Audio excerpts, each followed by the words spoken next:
The Honduran people love Neil and Mary Lou Livingston.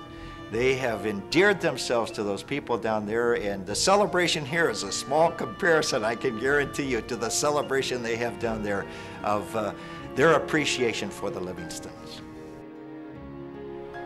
Livingstons are just an awesome representation of the love of Christ away from America.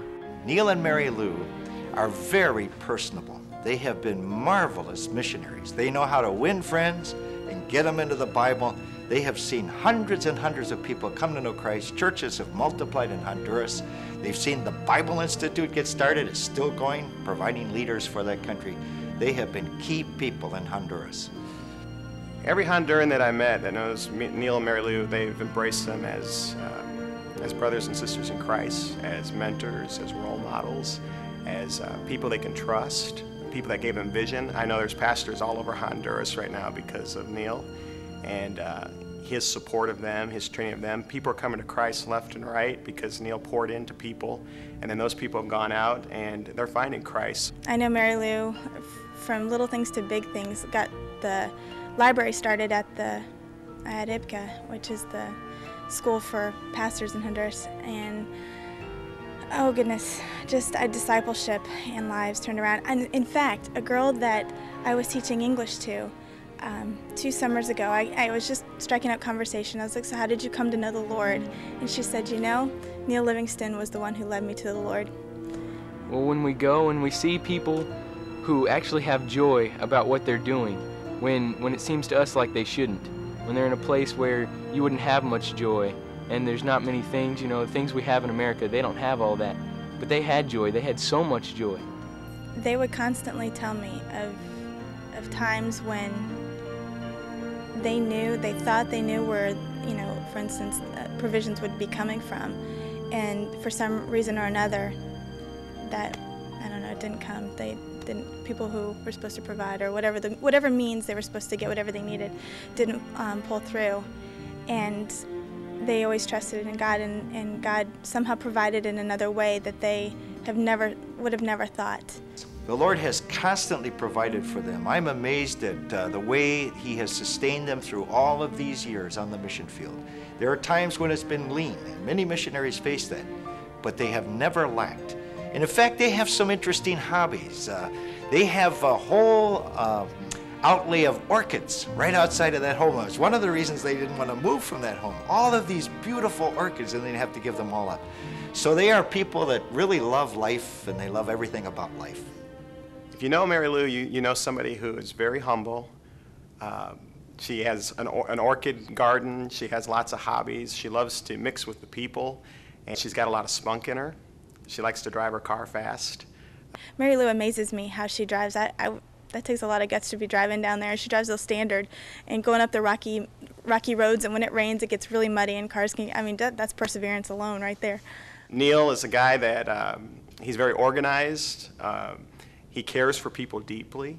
He has a sensitivity about him. He loves his wife. He treats her like a queen, and I think that's an important thing. He puts his family first. Their relationship with each other, they're perfect for each other. It's just neat to watch their marriage and their love for each other, and their family, how close they are to their kids and their family. The Livingstons have been a tremendous influence in my life. They have been examples, they've been models, they've been mentors to me. Not only what they have done, but their family as well. Their children are all actively engaged in the Lord's work. In fact, their son married a young lady from El Salvador, and they are missionaries from Central America in Albania. What an example.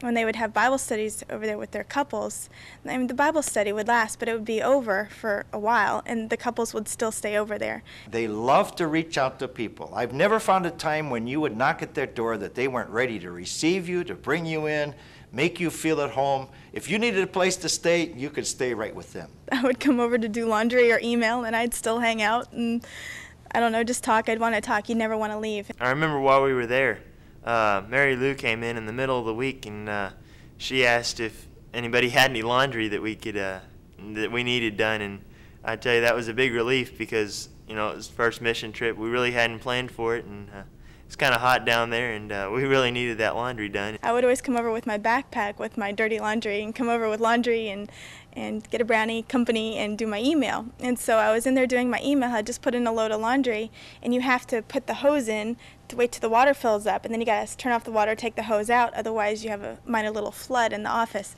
And she warned me. She's like, no, don't forget to take out the hose. I'm in there emailing. Totally forgot to take out the hose.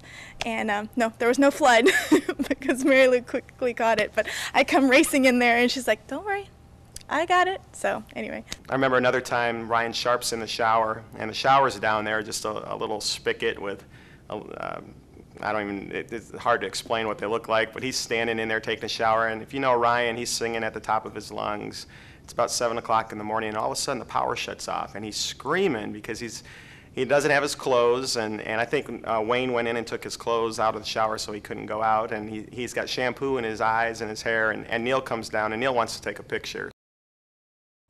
They are like family to me. They are part of my family. They've included me in part of their family. They're like my spiritual parents, essentially. They mean a lot more to me than I think they'll ever know. The Livingstons have been in Honduras for 30 years, and I think the idea that someone would leave their people, their land, and go to a third world country and live in a small village town where from day to day you don't know if there's going to be running water or electricity, you don't know how the people are going to accept you, and to stay there and sacrifice your life for 30 years.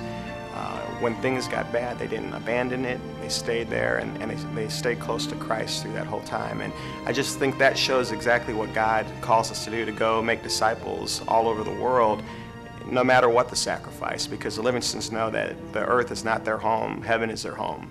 We were there for 10 days. They're there for years on end. And so I think they've shown me perseverance. Neil said, you know, they always say that there's a high cost of living much. And he goes, but you know what else? I also think that there's a high cost of loving much, but it's worth it. And I think both of them have lived much and loved much down